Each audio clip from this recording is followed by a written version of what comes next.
Hi, my name is Cameron and I'm back with another video detailing the results of research that I've done with my putting machine.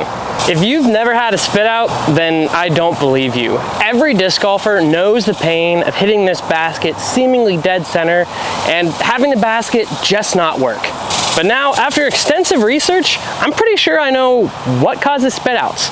And it really comes down to that most people don't understand how a basket actually catches discs. And so in this video, I'm going to walk you guys through my experiment, what areas of the basket are most prone to spit outs, and then importantly tell you guys what disc golf brand has the worst basket on the market. So for this experiment, I divided the basket into 9 different sections, and then using the 3 brands of baskets available to me in my area, Prodigy, Innova, and Dynamic Discs, I set up my putting machine and got to work. Which means that I took every putter that I own and ran it through my machine. Each zone of the basket got over 100 putts, and that's for all 3 of the baskets tested. And while doing this, noting the frequency of spit outs for each zone of the basket. Also, our putts were launched flat, so neither nose up or nose down. And then importantly, I also filmed every single putt into the basket so that I could watch the slow-mo back to get an idea of what causes the spit out and what causes the catch.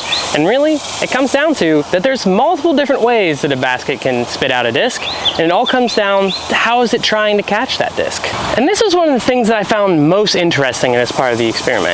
And that's because we really don't know how these catch. We tend to think that, hey, if I hit it into this basket, it should be in the bottom of the bucket. And that's just not true. This is really a rather imperfect target. It's not like a soccer goal or a basketball hoop that if you get it in where it's supposed to be, really doesn't matter how you do it. Even in golf, you can hit the flag, or you can even hit the bottom of the cup and have it pop out and not count.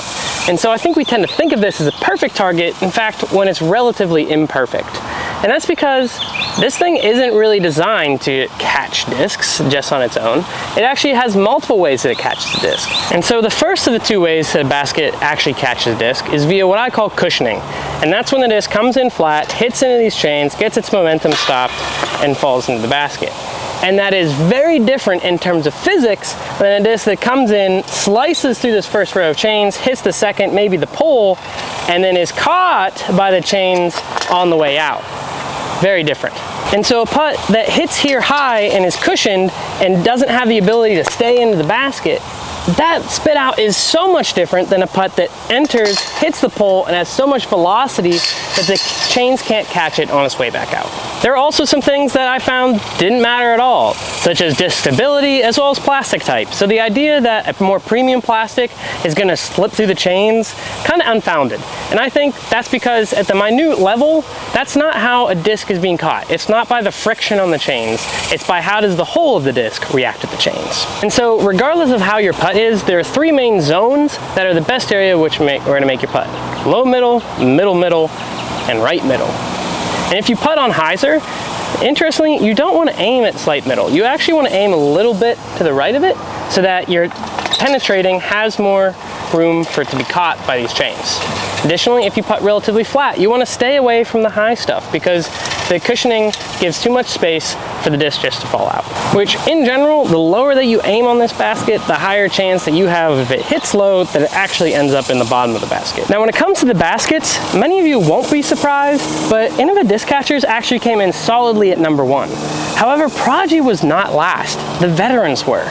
Interestingly, Prodigy baskets have a slightly different area where they catch discs better, but veteran baskets were by far and away the worst for spit outs. So to discuss this variation a little bit more, for Prodigy baskets, flat putts will tend to spit out more than hyzer penetrating putts, which coincidentally, soft putts which rely on cushioning are pushed out more on these baskets, while harder putts have more success. Interestingly, though really hard to recreate, while the perpendicular chains can stop a disc from hitting the pole, they can inadvertently hold up the disc, resulting in the vertical chains pushing the disc out. Lastly, the right side of Prodigy baskets caught more than the average of the other baskets, but the left side caught slightly worse. Thus, I think the reason Prodigy baskets seem egregious is that they catch very differently than the other baskets. When it came to dynamic disc, this basket excels at absolutely nothing. It caught high putts slightly better than the Prodigy baskets, but every other zone, including the highest catch performance zones, it performed worse than the other 2 baskets. Lastly, for Innova, this basket could be our gold standard, catching well in lower performing zones like high middle and high right, and outperforming the other baskets in all zones but 1.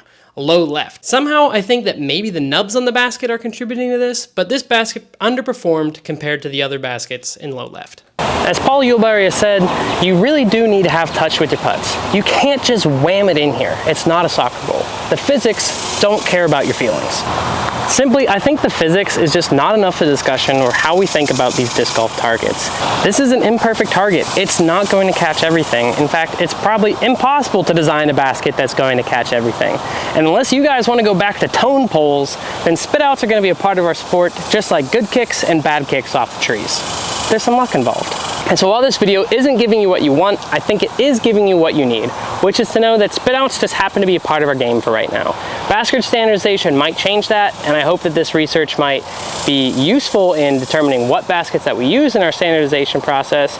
But really, until we develop some sort of perfect target, you're gonna have spit outs. It's just part of our game. I really do hope that you guys found this video helpful and that you can take things from it and apply it to your own disc golf game. Also, I'd love it if you could subscribe, leave a comment, let me know that I've done a good job, or tell me I'm an idiot. The choice is yours. Also, there's a link below to sign up for a really cool Discord that I'm a part of with other creators like Blitz and Nick Crush, where we provide a lot of helpful coaching feedback, and really it's just a great community. And then lastly, I've got a disc golf amazing race coming out just next week where I put two teams against each other and had them race all across Atlanta for an epic finish. You're gonna wanna check it out, so subscribe and stay tuned.